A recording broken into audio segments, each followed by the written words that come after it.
আমরা একটা কথা ছোটবেলা থেকে শুনে আসছি, যেটি ভুল কথা। সেটি হলো, আমরা অনেকে মনে করি যে নামাজ না পড়লে কি হয়েছে, আমার ঈমান আছে। আমরা অনেক গর্ব করে বলি নামাজ না পড়লে কি হয়েছে, ঈমান আছে। নাম হলো আতর আলী, গায়ের থেকে দুর্গন্ধ। এটা যেমন নাম মুসলমান, নামাজ পড়ে না, এটাও সেরকম। কোন অবস্থাতে নামাজ ত্যাগ ইসলামে অ্যালাউড না। আপনি লক্ষ্য করুন, নামাজ আপনি দাঁড়িয়ে পড়তে পারছেন না, ইসলাম বলে বসে পড়ো। বসে পড়তে পারছেন না, আল্লাহ বলেন শুয়ে পড়ো।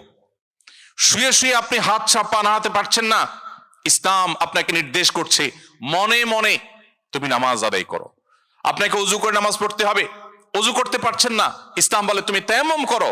আপনি তায়াম্মুম করতে যদি অপারগ হন, তায়াম্মুমের ব্যবস্থা নাই, ওযুর ব্যবস্থা নাই, তাহলে যে অবস্থা আছেন সে অবস্থা আপনাকে নামাজ আদায় করতে হবে।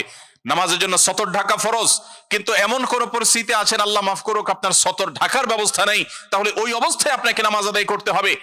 আপনি যদি এমন কোন পরিবেশে থাকেন যেখানে আপনার পবিত্র কাপড় থাকা নামাজের জন্য পূর্ব শর্ত, অথচ আপনার কাছে পবিত্র কোনো কাপড় নাই, তো ইসলাম ওই অবস্থা আপনাকে নামাজ পড়তে বলে।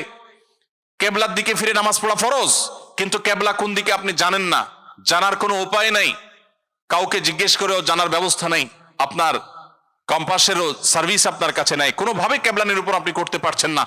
এই রকম পরিস্থিতিতে অনুমান করে এই দিকে কেবলা হতে পারে ধারণা করে সেই দিকে ফিরে নামাজ পড়তে হবে, তারপর আপনাকে নামাজ আদায় করতে হবে। ভাইরা আমার, নামাজের গুরুত্ব এত বেশি বুঝেছেন সাহাবা ইকরাম যে যুদ্ধের মধ্যে, রণাঙ্গনের মধ্যে পর্যন্ত তীর এসে লেগেছে পায়ে, কিন্তু নামাজ ছাড়েননি। ওমর রাদিয়াল্লাহু তাআলা আনহু খলিফাতুল মুসলিমিন, তিনি বলেছেন লা হাজ্জা ফিল ইসলাম লিমান তারাকাস সালাহ, যে ব্যক্তি নামাজ ছেড়ে দেয়, যে ব্যক্তি নামাজ পড়ে না, এর ইসলামে কোনো অংশ নাই, সে নিজেকে মুসলিম দাবি করবার কোনো অধিকার নেই। এই জন্য ভাইরা আমার, আপনি অন্য অনেক কিছুতে ছাড় পাবেন, রোজা রাখতে পারছেন না, আল্লাহ রাব্বুল আলামিন কোরআনে কারিমে বলেছেন ওয়া আলাল্লাযীনা ইউতীকুনাহু ফিদিয়াতু তুআমু মিসকিন। কিছু মানুষ রমজানে এমন অবস্থা আছেন যে এখন রোজা রাখতে পারছেন না, তাদেরকে আল্লাহ বলেছেন ফামান কানা মিনকুম মারিদান আও আলা সাফারিন ফাইদ্দাতুম মিন আইয়ামিন উখার। কেউ যদি অসুস্থতার কারণে, সফরে থাকার কারণে রোজা রাখতে কষ্ট হয়, তাহলে সে রমজানের রোজা না রেখে এই কয়েকটা রোজা, যেগুলো সফর কিংবা অসুস্থতার কারণে, কারো জ্বর হয়েছে, অসুস্থ হয়েছেন, রোজা রাখাটা টাফ হচ্ছে, তার পানি পান করতে হবে, তাকে মেডিসিন নিতে হবে, না হলে তার বিপদ হতে পারে, এইরকম সিরিয়াস পর্যায়ে অসুস্থ হলে আল্লাহ তাআলা তার জন্য কোরআনে বিধান দিয়েছেন সে এই রোজাগুলো ভেঙে রমজানের বাইরে অন্য সময় রোজা রাখতে পারবে। আর যদি কারো রোজা রাখার ক্ষমতা একেবারে শেষ হয়ে যায়, ওয়া আলাল্লাযীনা ইউতীকুনাহু ফিদিয়াতু তুআমু মিসকিন, কারো রোজা রাখার একেবারে ক্ষমতা নেই, তিনি অসুস্থ হয়ে পড়েছেন বা বার্ধক্যজনিত কষ্টে তিনি বয়সের শেষ প্রান্তে এসেছেন, রোজা রাখতে পারেন না, আর এই ব্যক্তির জন্য রোজার বিকল্প হিসাবে খাদ্য বিতরণ করতে বলা হয়েছে। মিসকিনকে, একজন মিসকিনকে একদিনের খাবার দিয়ে দিলে একটা রোজার বিকল্প হয়ে যায়। এইরকম ব্যক্তির, যে ব্যক্তির রোজা রাখার ক্ষমতা নাই বার্ধক্যজনিত কারণে, অথবা এমন অসুস্থতা যে অসুস্থতাতে কখনো আর সুস্থ হওয়ার সম্ভাবনা নেই, তার জন্য ফিদিয়ার ব্যবস্থা রেখেছে ইসলাম। কিন্তু নামাজের ব্যাপারে ইসলাম কোনো বিকল্প দেয় নাই। ভাইরা আমার, নামাজ এমন একটা ইবাদত যে এটার কোনো বিকল্প না, যে ঠিক আছে নামাজ পড়তে পারো না, তুমি সাদেকা দিয়ে দাও, এটা হয়ে যাবে, এরকম কোনো বিধান কোরআন হাদিসে নাই।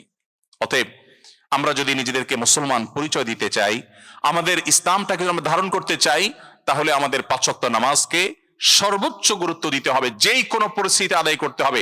অনেক সময় হীনমন্যতা কাজ করে যে আমার এখানে কেউ মুসলমান না, আমি একা মুসলমান, একা নামাজ পড়লে সবাই তাকায় থাকবে, নামাজের কোনো আলাদা জায়গা নাই, তো তাকায় থাকবে। তাতে আমার যদি একটু হেজিটেশন হয়, আমি যদি একটু অস্বস্তিতে পড়ি, আমি যদি একটু একটু লজ্জাস্কর পরিস্থিতিতে পড়ি, তারপরেও সেটাকে আমার মেনে নেওয়াটা আমার ইমানের দাবি। আমি জান্নাতটা আল্লাহর কাছে কোন মুখে চাইবো? অনন্তকালের সুখের ঠিকানা জান্নাত যে চাইবো, সেখানে তো আমাকে কিছু স্যাক্রিফাইস করতে হবে। এই স্যাক্রিফাইসের বিনিময় আল্লাহর কাছে আমি জান্নাত চাইতে পারি। প্রিয় ভাইরা আমার, আমি আবারও বলছি, একটা সময় আমাদের স্বদেশে বাংলাদেশিদের সংখ্যা কোরিয়ার মাটিতে ইনশাআল্লাহ এখন যে সংখ্যা আছে, এর চাইতে হয়তো বহু গুণ বেড়ে যাবে, অনেক গুণ হয়তো বেড়ে যাবে। পরবর্তীতে যারা আসবে, তাদের ঈমান, তাদের মুসলিম পরিচয়, এটা টিকে থাকাটা অনেকখানি নির্ভর করে আপনাদের দায়িত্বশীল আচরণের মধ্য দিয়ে। আপনারা যদি এখানে আনন্দ ফুর্তিতে শুধু হারিয়ে যান, শুধুমাত্র বিনোদন এবং নিজেদের হাসি খুশির মধ্যেই শুধুমাত্র নিমজ্জিত হয়ে যান, এবং ইসলামী সোসাইটি ডেভেলপ করার জন্য, ইসলামিক কালচারকে ডেভেলপ করার জন্য যদি আপনারা ত্যাগ না করেন, স্যাক্রিফাইস না করেন, তাহলে সেই প্রজন্ম কিন্তু হারিয়ে যাবে, এবং তার জন্য আল্লাহর কাছে আপনাদেরকে দায়ী হতে হবে। কিয়ামতের ময়দানে জিজ্ঞাসার মুখোমুখি হতে হবে যে তুমি একটু ভালো থাকবার জন্য এখানে এসেছো, কিন্তু এখানে এসে তোমার এবং তোমার পরবর্তীতে আসা মানুষগুলোর ঈমান আমলকে রক্ষা করবার জন্য সেরকম মজবুত দুর্গ গড়ে তুলো নাই। আল্লাহর কাছে এই জবাবদিহিতা থেকে মুক্তির জন্য রেহাই পেতে হলে আমাদেরকে 5 ওয়াক্ত নামাজকে সর্বাপেক্ষা গুরুত্ব দিয়ে আদায় করতে হবে। চেষ্টা করবো তো সবাই ইনশাআল্লাহ।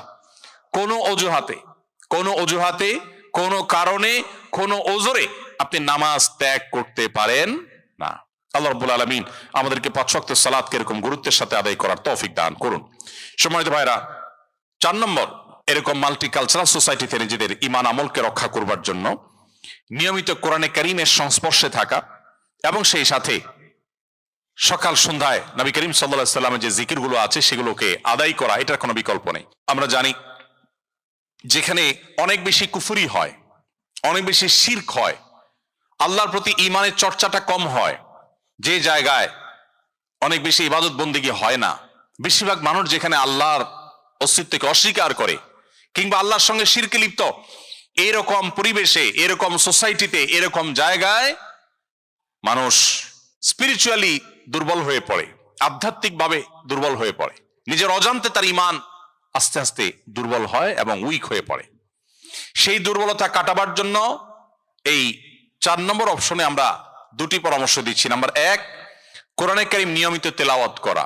নাম্বার 2, সকাল সন্ধ্যায় নবী করিম সাল্লাল্লাহু আলাইহি ওয়াসাল্লামের বাতানো জিকিরগুলো আদায় করা। এতে যেটা হবে, শয়তান আপনাকে, যেখানে অনেক বেশি হয়তো শয়তানের জন্য অনুকূল পরিবেশ, শয়তান মানুষকে বিভ্রান্ত করতে পারে, প্ররোচিত করতে পারে, আপনাকে শয়তান ক্ষতিগ্রস্ত করতে পারবে, আপনি সেফ থাকবেন। কোরআন হলো রক্ষা কবচ। অতএব আমরা রক্ষার জন্য তাবিজ বাঁধি, আমরা কোরআন তেলাওয়াত করি না। দুর্ভাগ্য আমাদের নবী করিম সাল্লাল্লাহু আলাইহি ওয়াসাল্লাম শিখিয়েছেন সূরা ইখলাস, সূরা ফালাক, সূরা নাস, কুল হুয়াল্লাহ, কুল আউযু বিরাব্বিল ফালাক, কুল আউযু বিরাব্বিন নাস, এই 3 সূরা যদি আপনি 3 বার করে সকালে, 3 বার করে সন্ধ্যায় তেলাওয়াত করেন, তাহলে ইনশাআল্লাহ বিইذنিল্লাহ সকালে তেলাওয়াত করলে সারা দিনের জন্য, সন্ধ্যা তেলাওয়াত করলে সারা রাতের জন্য আপনি সেফ হয়ে যাবেন, নিরাপদ হয়ে যাবেন। আল্লাহ তাআলা আপনাকে হেফাজত করবেন। অতএব ভাইরা আমার, কোরআনে কারীমের তেলাওয়াত আমাদের বাড়াতে হবে। আমাদের স্মার্টফোনের আসক্তি, আমাদের মোবাইলের অতিরিক্ত ব্যবহার, ফেসবুক, ইউটিউব সহ সোশ্যাল মিডিয়াতে অতিরিক্ত হাবুডুবু খাওয়া, নিয়ন্ত্রণহীন ব্যবহার হওয়ার কারণে আমরা অনেকে কোরআন থেকে দূরে সরে গেছি। কোরআনে কারীম কিন্তু কিয়ামতের ময়দানে আল্লাহর কাছে ফরিয়াদ করবে। রাসূল আকরাম সাল্লাল্লাহু আলাইহি ওয়াসাল্লাম আল্লাহর কাছে বিচার দিবেন।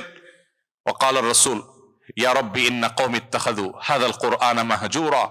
কিয়ামতের দিন রাসূল বলবেন, হে আল্লাহ, হে আমার রব, আমার এই জাতি, এই মুসলিম নামধারী মানুষগুলো, তারা কোরআনকে পরিত্যাগ করেছে, কোরআনকে পরিহার করেছে। অনেকে আছেন এখানে শেষ কবে কোরআনটা হাতে নিয়ে একটু তেলাওয়াত করেছেন বলতে পারবেন না। অনেকে এখানে আছেন শেষ কবে একটু আল্লাহর কালামটা সুন্দর করে মোহাব্বতের সাথে আদায় করেছেন, তেলাওয়াত করেছেন, আপনি জানেন না। আপনার মা অনেক কষ্ট করে কোরআন শিখিয়েছেন, বাবা শিখিয়েছেন, মক্তবে শিখিয়েছেন, আপনি আল্লাহর কালামকে ভুলে গেছেন। আপনি সোশ্যাল মিডিয়াতে, ফেসবুকে ঘন্টাকে ঘন্টা সময় দিচ্ছেন, যেখান থেকে আপনার 2 পয়সার কোনো দুনিয়ার লাভ আসে না, আখিরাতের লাভ তো আসার প্রশ্নই ওঠে না। সেখানে আপনি ঘন্টায় ঘন্টা আপনি ব্যয় করছেন, অথচ কোরআনকে আপনি ভুলে গেছেন। প্রিয় ভাইরা আমার, এখানে প্রবাসেও আপনারা মসজিদে অথবা যেখানে কয়েকজন ভাইরা থাকেন, কয়েকজন মিলে আপনারা গ্রুপ করে কোরআন শেখার আয়োজন করতে পারেন। আগে থেকে কোরআন জানা আছে, তাহলে সেই কোরআনটা তেলাওয়াত করার অভ্যাস গড়ে তুলতে পারেন। কোরআন আমাদেরকে হেফাজত করবে আল্লাহ তাআলার ইচ্ছায়, আল্লাহ তাআলার অনুগ্রহে। নবী করিম সাল্লাল্লাহু আলাইহি ওয়াসাল্লাম বলেছেন, ইন্নাল্লাহা ইয়ারফাউ বিহাযাল কিতাবি আকওয়ামা ওয়া ইয়াদাউ বিহি আখারিন। এই কোরআন সেই মহাগ্রন্থ যেটার মধ্য দিয়ে আল্লাহ তাআলা বহু জাতির মর্যাদাকে আকাশে তুলবেন, আবার এই কোরআনের প্রতি দায়িত্বহীন আচরণ করবার কারণে বহু জাতিকে আল্লাহ তাআলা ধ্বংসের অতল তলে হারিয়ে দিবেন। আজকে মুসলিম বিশ্বের যে দুরবস্থা, পৃথিবীর চতুর্পার্শ্বে তাকালে দেখি আমরা উম্মার আর্তনাদ শোনা যায়, উম্মার জুলুম এবং নির্যাতনে নিষ্পেষিত হওয়ার আওয়াজ আমরা শুনতে পাই। উম্মাহ নানা দিক থেকে পিছিয়ে পড়েছে। উম্মার এই দুরবস্থার অন্যতম প্রধান কারণ হলো আজ মুসলিম উম্মাহ, মুসলিম মিল্লাত কোরআনকে পরিহার করেছে। প্রিয় ভাইরা আমার, এই জন্য কোরআনকে এবং সেই সাথে রাসূল সাল্লাল্লাহু আলাইহি ওয়াসাল্লামের হাদিসকে আমাদের ধারণ করতে হবে, চর্চা করতে হবে। বিশেষ করে এই ধরনের পরিবেশে যেখানে শিরক, কুফর, আল্লাহর প্রতি অবিশ্বাস চতুর্দিকে হচ্ছে, বেশিরভাগ মানুষই অবিশ্বাসী, সেই জায়গায় আল্লাহর রহমত পেতে হলে আপনাকে কোরআনকে আঁকড়ে ধরতে হবে। এটা আপনাকে ওই পরিবেশের ক্ষতি থেকে রক্ষা করতে সাহায্য করবে ইনশাআল্লাহ।